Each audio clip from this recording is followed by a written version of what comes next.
அஸ்ஸலாமு அலைக்கும் ரஹமத்துல்லாஹி தஆலா வபரகாத்துஹு. வக்ஃபு திருத்த சட்டம். வக்ஃபு திருத்த சட்டம் கொண்டு வரதுக்கு ஏன் இந்த பாஜக அரசு இவ்வளோ தீவிரம் காட்டுறாங்க அப்படின்னா, எல்லாருக்கும் தெரிஞ்சது தான், முஸ்லீம் சொத்துக்களை அபகரிக்கணும்.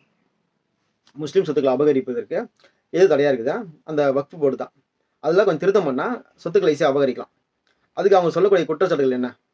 வக்ஃபு போர்டில் ஊழல் நடக்குது, வக்ஃபு போர்டு அரசின் கட்டுப்பாடு கீழே இல்லை அப்படின்னு தப்பான குற்றச்சாட்டுகளை இந்த பாஜக அரசு சொல்றாங்க. அரசின் கட்டுப்பாடு கீழே கொண்டு வரணும். அரசின் கட்டுப்பாடு கீழே தான் இருக்குது. இவங்க அரசின் கட்டுப்பாட்டு கீழே கொண்டு வரணும்னு சொல்லக்கூடிய இந்த பாஜக அரசு என்ன செய்யுது? பாஜக என்ன சொல்றாங்க? இந்து அறநிலைத்துறை இருக்குல்ல, இந்து அறநிலைத்துறை, அந்த இந்து அறநிலைத்துறை கலைச்சிட்டு அதை நாங்களே பார்த்துக்கிறோம்னு சொல்றாங்க. யார் சொல்றா? பாஜக தலைவர் நயினா நாகேந்திரன் சொல்றாரு. ஏன் சொல்றாரு இப்படி? இப்ப அரசின் கட்டுப்பாட்டு கீழே வக்ஃபு போர்டுலாம் ஃபுல்லா வரும்னு நீ தான் சொல்றீங்க. இப்ப இதையும் அரசுல இருந்து கலைக்கணும்ன்றீங்க. ஏன்னா